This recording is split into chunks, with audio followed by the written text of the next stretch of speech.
ఒకప్పటి Soviet union పాలకుడు Joseph స్టాలిన్ను అప్పట్లో కమ్యూనిస్టులు ఆదర్శ నేతగా భావించేవారు. ఆయన సోవియట్ యూనియన్కు ఒక పెద్ద హీరో అని చెబుతారు. బట్ మనం ఆయన జీవిత చరిత్ర చూస్తే స్టాలిన్లో ఒక హీరోతో పాటు ఒక క్రూరమైన విలన్ కూడా కనిపిస్తాడు. స్టాలిన్ అనే పేరుకి లోహ పురుషుడనే మీనింగ్ వస్తుంది. ఆయన గడిపిన జీవితాన్ని పరిశీలిస్తే ఆయన తన పేరుకి అన్యాయం చేయలేదనే తెలుస్తోంది. ఈయన రష్యాను ఎంత బలమైన దేశంగా మార్చారంటే ఆ దేశ సైన్యం రెండో ప్రపంచ యుద్ధంలో హిట్లర్ సైన్యాన్నే పరుగులు పెట్టించేంతలా. బట్ స్టాలిన్ పాలనలో దారుణాలు, అరాచకాలు కూడా జరిగాయని చెబుతారు. ఆయన పెట్టిన రూల్స్ అండ్ రెగ్యులేషన్స్ వల్ల లక్షల మంది చనిపోయారని న్యూస్లు చాలానే ఉన్నాయి. ఒకానొక సమయంలో ప్రపంచంలోనే అత్యంత బలమైన నేతగా నిలిచిన స్టాలిన్ జీవితం ఒక సాధారణ కుటుంబం నుంచి ప్రారంభమైందన్న విషయం మీకు తెలుసా? మరి ఈ స్టాలిన్ ఎవరో, ఆయన జీవిత చరిత్ర ఏంటో తెలుసుకునే ముందు మన ఛానల్ని సబ్స్క్రైబ్ చేసుకునే వాళ్ళు ఉంటే సబ్స్క్రైబ్ చేసుకుని పక్కనే ఉన్న బెల్ ఐకాన్ని ప్రెస్ చేయండి. దానివల్ల మన ఛానల్లో వచ్చే ఏ వీడియోస్ కూడా మీరు మిస్ కాకుండా చూడవచ్చు. అండ్ లైక్ చేయడం మర్చిపోకండి. మరి మన వీడియో స్టార్ట్ చేద్దామా? స్టాలిన్ 1879 డిసెంబర్ 18న జార్జియాలోని గోరీలో జన్మించారు. ఈయన అసలు పేరు జోసెఫ్ విసారియోనోవిచ్ జుగాష్విలి.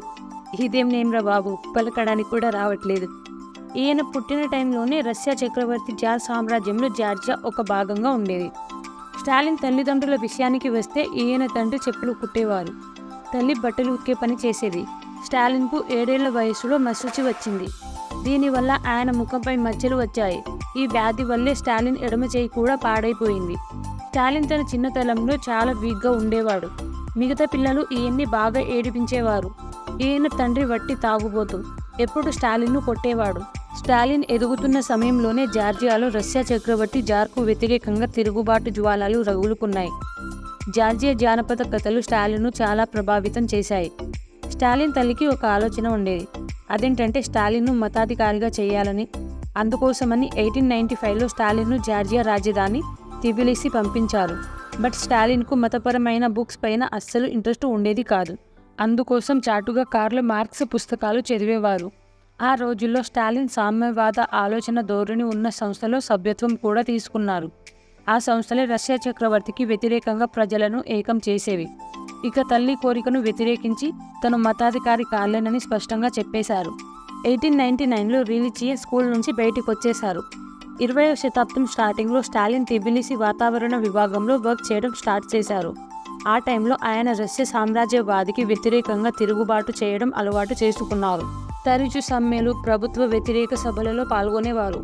జార్ నిఘాతో స్టాలిన్ పన్నుల గురించి పోలీసులకి తెలిసిపోయింది. దాంతో చేసేదేమీ లేక ఆయన అండర్ గ్రౌండ్కు వెళ్లారు. ఇక అప్పుడే బోల్షోవిక్ పార్టీలో చేరారు. 1905లో స్టాలిన్ మొదటిసారిగా రష్యా సామ్రాజ్యానికి వ్యతిరేకంగా గెరిల్లా యుద్ధంలో పాల్గొన్నారు. రష్యా బోల్షోవిక్ విప్లవం నేత వ్లాదిమిర్ లెనిన్ను మొదటిసారిగా స్టాలిన్ ఫిన్లాండ్లో కలిశారు. లెనిన్ స్టాలిన్ ఇంటెలిజెన్స్ని మెచ్చుకున్నారు. 1907లో స్టాలిన్ తిబిలిసిలో ఓ బ్యాంకుకు కన్నం వేసి 2.5 లక్షల రూబుల్స్ దోపిడీ చేశారు. ఈ మొత్తాన్ని జార్ని వ్యతిరేకించడానికి యూజ్ చేయాలనుకున్నారు. ఫ్రెండ్స్, ఇక్కడ రూబుల్స్ అంటే రష్యాలోని రూపీస్ అన్నమాట. బ్యాంకు కన్నం వేయకన్నా ముందు స్టాలిన్ 1906లో కేటెవాన్ స్వానిజేను పెళ్లి చేసుకున్నారు. ఆమె ఒక చిన్న సామంత రాజ కుటుంబం వారు. ఏడాది తిరిగేసరికి స్టాలిన్కి ఒక కొడుకు పుట్టాడు. తిబిలిసిలో బ్యాంకు దోపిడీ తర్వాత స్టాలిన్ జార్జియా వదిలి పారిపోవాల్సి వచ్చింది. దాంతో ఆయన ఆజర్బైజాన్లోని బాకు సిటీలో సెటిల్ అయ్యారు. పెళ్లైన ఏడాది తర్వాత 1907లోనే స్టాలిన్ భార్య కేటెవాన్ టైఫాయిడ్తో మృతి చెందారు. ఇది స్టాలిన్కు పెద్ద షాక్కి గురి చేసింది. దాంతో ఆయన కొడుకును అతని అమ్మమ్మ దగ్గరే వదిలి పూర్తిగా రష్యా విప్లవానికి పరిమితం అయిపోయారు. ఆ టైంలోనే తన పేరును స్టాలిన్ అని మార్చుకున్నారు. విప్లవాలు చేయడం కారణంగా స్టాలిన్ చాలాసార్లు అరెస్ట్ అయ్యారు. 1910లో ఆయన్ను సైబీరియాకు కూడా పంపించారు. 1917లో లెనిన్ నేతృత్వంలో రష్యాలో కమ్యూనిస్టు విప్లవం విజయవంతమయ్యింది. ప్రజలకు శాంతి, భూమి, ఆహారం అందిస్తానని లెనిన్ హామీ ఇచ్చారు. ఈ విప్లవంలో స్టాలిన్ కీలక పాత్ర పోషించారు. అదే టైంలో స్టాలిన్ బోల్షోవిక్ పార్టీ వార్తాపత్రికను నడిపేవారు. లెనిన్ను జార్ సైన్యం నుంచి తప్పించి ఫిన్లాండ్ పారిపోయేందుకు స్టాలిన్ సాయం చేసినప్పుడు ఆయనకు పార్టీలో పెద్ద స్థానం కూడా ఇచ్చారు.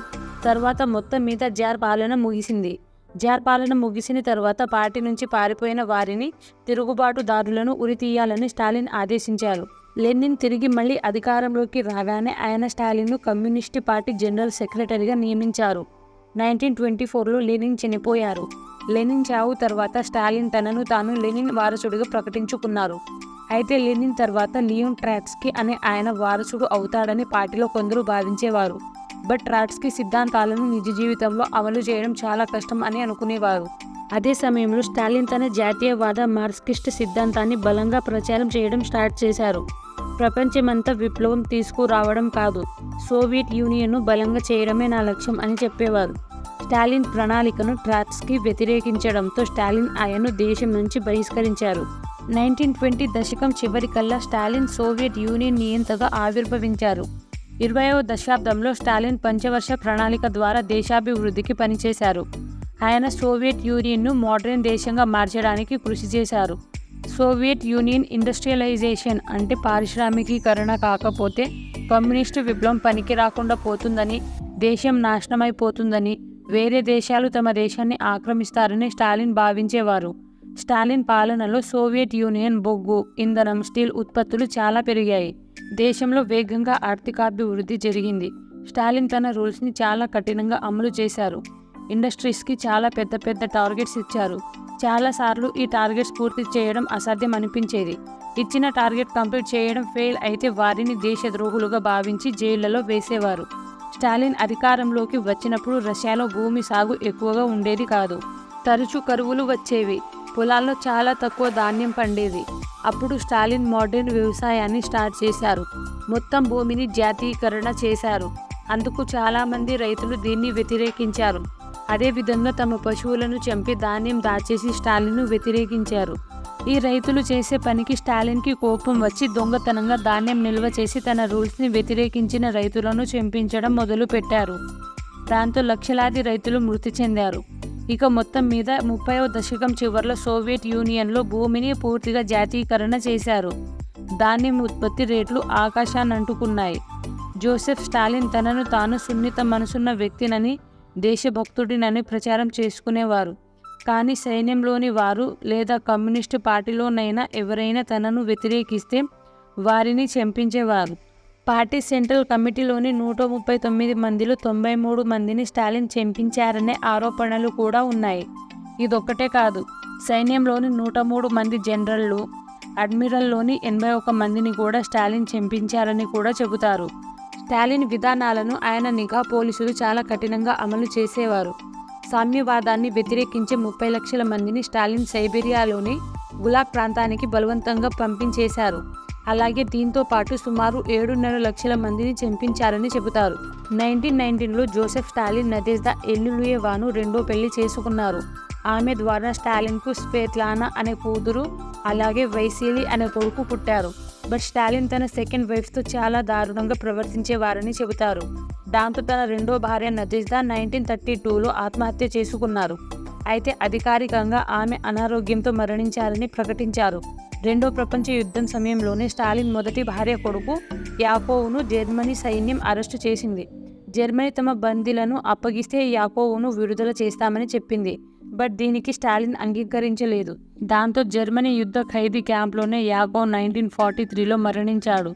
రెండో ప్రపంచ యుద్ధం మొదలైనప్పుడు స్టాలిన్ అండ్ జర్మనీ నియంత హిట్లర్తో ఒక ఒప్పందం చేసుకొని తూర్పు యూరప్ దేశాలను ఇద్దరు పంచుకున్నారు. జర్మనీ సైన్యం సులభంగా ఫ్రాన్స్ను స్వాధీనం చేసుకుంది. బ్రిటన్ కూడా వెనక్కి వెళ్లాల్సి వచ్చింది.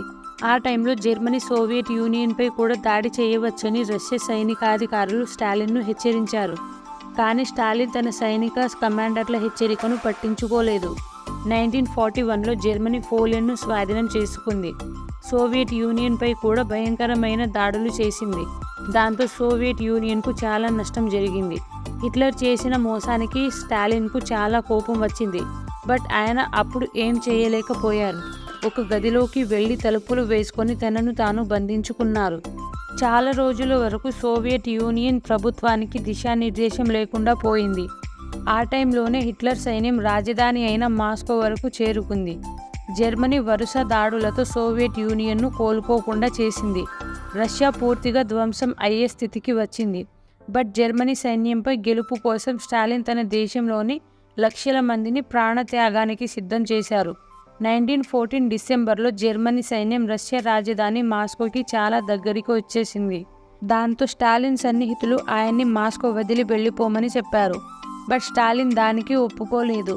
ఎలాగైనా జర్మనీ సైన్యాన్ని ఓడించాలనే పట్టుతో ఉన్నాడు. జర్మనీ రష్యా మధ్య యుద్ధంలో స్టాలిన్గ్రాడ్ పట్టణ పోరాటం చాలా క్రిటికల్గా మారింది. స్టాలిన్గ్రాడ్ పట్టణం స్టాలిన్ పేరుతో ఉండడంతో హిట్లర్ ఈ నగరంపై దాడి చేశారు. హిట్లర్ ఎలాగైనా ఆ పట్టణాన్ని తన సొంతం చేసుకొని స్టాలిన్ను అవమానించాలనుకున్నారు. బట్ స్టాలిన్ తన సైన్యంతో మనం ఎట్టి పరిస్థితుల్లోనూ వెనక్కి అడుగు వేయకూడదని చెప్పారు. స్టాలిన్గ్రాడ్ యుద్ధంలో రష్యా సైన్యం 10 లక్షల మందికి పైగా సైనికులను కోల్పోయింది. మొత్తం మీద సోవియట్ యూనియన్ సైన్యం జర్మనీని ఓడించింది. ఆ తర్వాత సోవియట్ యూనియన్ హిట్లర్ సైన్యాన్ని తిరిగి జర్మనీ వైపు వెనక్కి తిరిగేలా చేసింది. సోవియట్ సైన్యం జర్మనీ సైన్యాన్ని తరుముకుంటూ తన రాజధాని బెర్లిన్ వరకు వెళ్ళింది. రెండో ప్రపంచ యుద్ధంలో జర్మనీని ఓడించడంలో స్టాలిన్ చాలా కీలక పాత్ర పోషించారు. ఆ యుద్ధం తర్వాత తూర్పు యూరోప్లోని ఒక పెద్ద భాగాన్ని సోవియట్ సైన్యం తమ ఆధీనంలోకి తెచ్చుకుంది. అంతేకాదు జర్మనీ రాజధాని బెర్లిన్ తూర్పు భాగాన్ని కూడా ఆక్రమించాయి. యూరోప్లోని అన్ని దేశాలు సోవియట్ యూనియన్ చేతి కింద ఉండాలని స్టాలిన్ అనేవారు.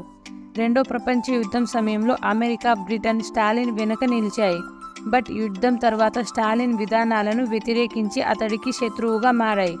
స్టాలిన్ యూరోప్లోని ఒక పెద్ద భాగాన్ని ఇనుప తెరలో బంధించారని బ్రిటన్ ప్రధాని మంత్రి విన్స్టన్ చర్చిల్ అన్నారు.